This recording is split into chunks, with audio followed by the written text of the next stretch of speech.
After months of testing, it's finally time to talk about the Devourer Demon Hunter, and seriously, this thing is a bit of a hidden gem. Now, we first saw it in a questline on Koresh, which led to an absolute spectacle of a boss fight, but now we get to play it in Midnight. Only, the last time Blizzard added a new spec to WoW, it didn't really go as planned. The Ogvoker basically threw the game into a state of chaos, and Blizzard had to take that experiment back to the drawing board. Devourer, in some ways, might do something similar, but there seriously is a nugget of gold in this. So hang on a second, because I've made a switch that I want to recommend to you as well. And that's because after years of marathon editing and gaming, I have learned something. That is that minor back pain can become major pain really quickly. And that's why I switched to today's sponsor, Flexispot's E7 Pro standing desk. It's kind of transformed how I work, right? And here's what sets it apart. While most standing desks wobble about on flimsy aluminium, the E7 Pro uses automotive-grade steel with dual motors and 3-stage semi-C legs, which basically means it's rock solid. Your desk doesn't wobble about whenever it's elevated, and it's got a total capacity of 440 pounds, so you can literally sit in this thing, and it won't shake about and fall over. It's crazy, so it'll handle multiple monitors, recording gear, no matter what you throw at it. It is rock solid and goes from 25 to 50.6 inches. But of course, for me, the real game changer is the movement. I've preset my sitting and my standing heights, and I cycle between them throughout the day. At the risk of being a bit cringe, the best position is your next position is actually really good advice. And for me, this desk makes it effortless. And I've even got my little walker underneath it so I can get my steps up. And Flexispot backs it properly with a 15-year warranty and 30-day risk-free returns. And as of right now, their Black Friday sale is alive. You'll get up to 80% off. It's their biggest discount ever, plus chances to win free orders. So just head over to flexispot.com, and for the E7 Pro, you can use my code YTE730 for an extra $30 off. So if you're spending nearly as much time at a desk as I do, you should get an upgrade like this, because it will really help you. So here's the deal. It's a ranged spellcaster where instead of swinging glaives, you are flinging magical scythes and you're launching stars. So to start with, Consume is your filler spell. It shatters soul fragments from your enemies, which you can then pick up. Walking near soul shards does the trick, but so does Reap, this absolutely sick-looking void scythe projectile. Another ability is Void Ray, and it's a much better way to shatter those fragments. Basically, it's their version of I-Beam, and boy does it look juicy. So, Consume and Reap build Fury, and then Void Ray spends that Fury to shatter souls with each tick. And then, once you've picked up enough souls, you can just pop Void Meta, which is your main new cooldown. This'll buff you, but more importantly, it'll let you unleash Collapsing Star. And honestly, this may just be the coolest ability in World of Warcraft right now. But it's not just that one ability. This spec as a whole is an absolute treat for the senses. But that's actually not the part that Blizzard are experimenting with this time. Blizzard are trying something new, and I have to say it definitely is risky. You see, what I just described to you was the fully ranged build on the right side of their talent tree. But if you go down the left side of the talent tree, things look a lot different. You have their gap closer Voidblade getting a ton more buffs. You can pick up the Hunt, but with a purple coat of paint. And most importantly, you get this. It's called Hungering Slash.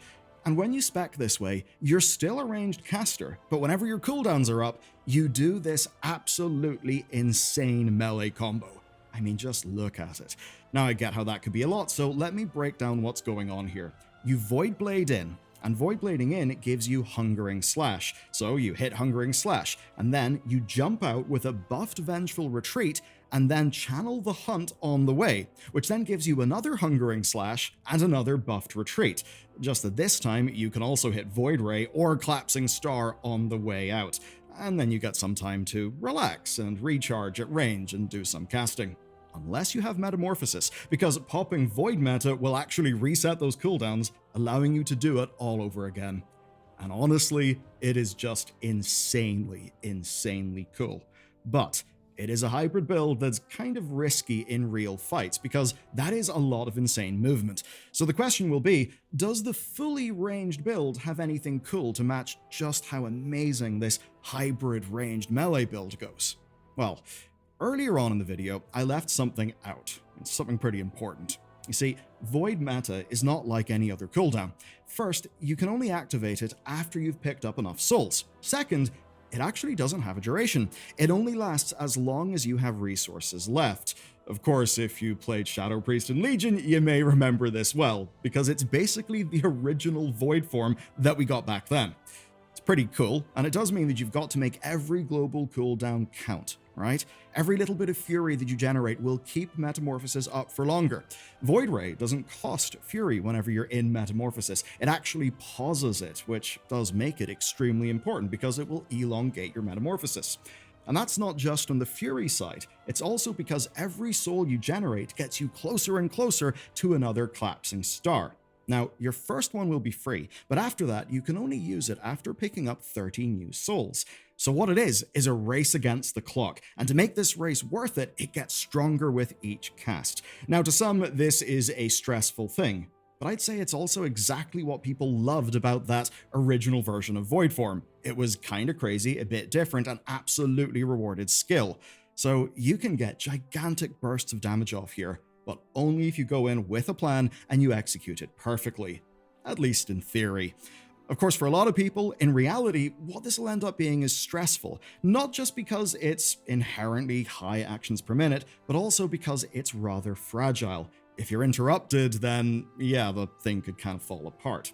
Now, both builds have this mechanic, but it's the main focus of the ranged build, which does make all of this kinda complicated. You see, Void form was ultimately gutted from World of Warcraft because perfect play made it far too strong. Seriously, if you were there for the insanity of Legion Shadow Priest, yeah, people could be absolutely insane with their damage. But the problem there is that it left a total nightmare for game balance.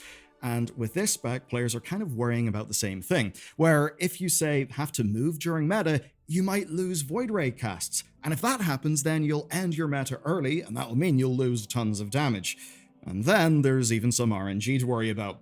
Some of your fragments are just completely random in their generation, so if you happen to get some bad rolls, you may be a few short of getting another collapsing star cast, which could totally tank your damage. So what we've learned so far is that this spec looks awesome, it feels awesome, it has some amazing mechanics, but it can be, for lack of a better word, squeaky bum time, and not everyone will like that, especially if it's in a boss fight and you feel like you're getting interrupted. But what is kind of interesting is it's a pretty damn advanced spec to play, even though it doesn't have that many abilities. And this made us wonder, Blizzard, why?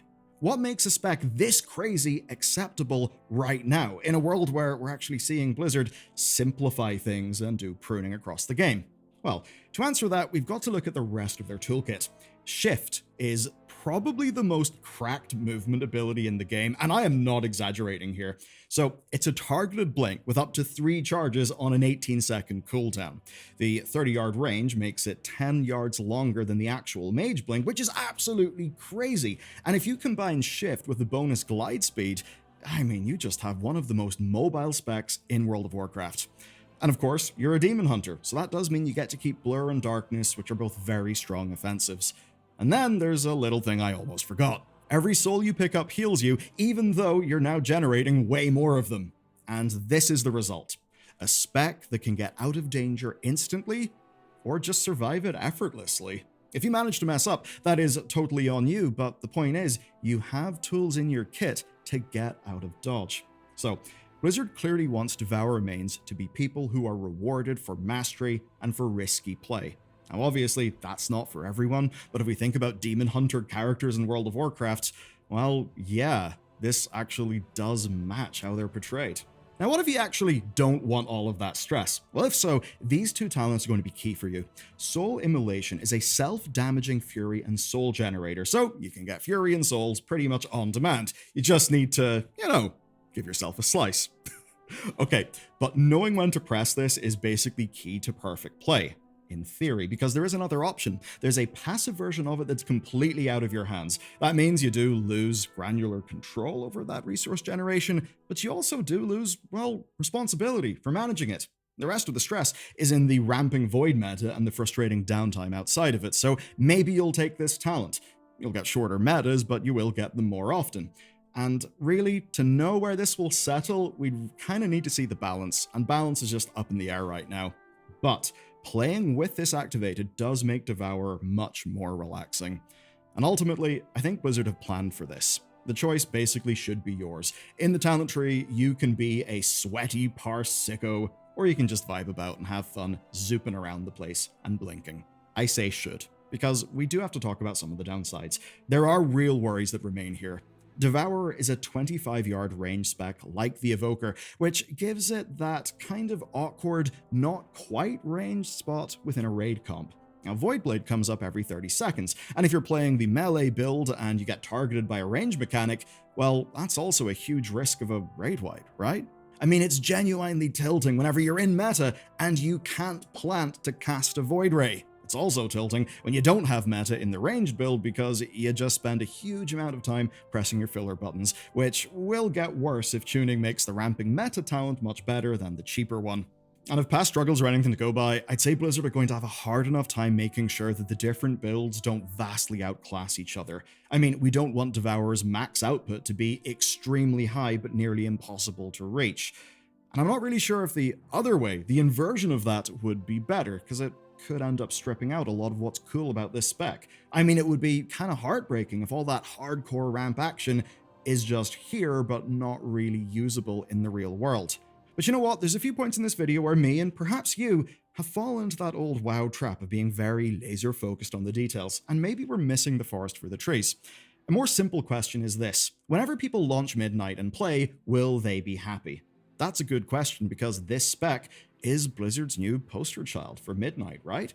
They're revamping WoW combat forever for this weak auraless world, they're changing encounter design along with that, and Devourer is the first spec designed from the ground up within this new era.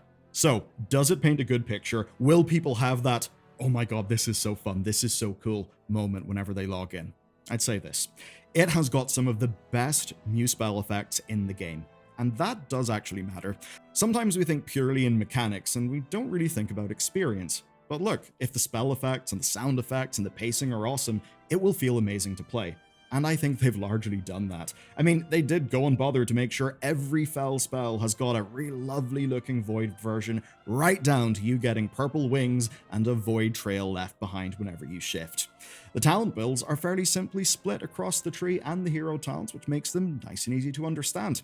The melee combo, from any angle, just looks and feels goddamn incredible to pull off. It's mobile, it's light in buttons, and it's like that even when you're with the most advanced build. How often do we have a situation where the most advanced build is still relatively light in buttons? I think that's quite cool. And if I'm to compare Devourer to any of the Evoker specs, well, I think they basically did nail it. Now, it's obviously not going to have the same impact as Death Knight or the original Demon Hunter launch. Those things had years of lore history and incredible vibes. Devourer is kinda just some new voidy stuff from a recent patch story. But despite that, I genuinely think Devourer is a great addition to the game.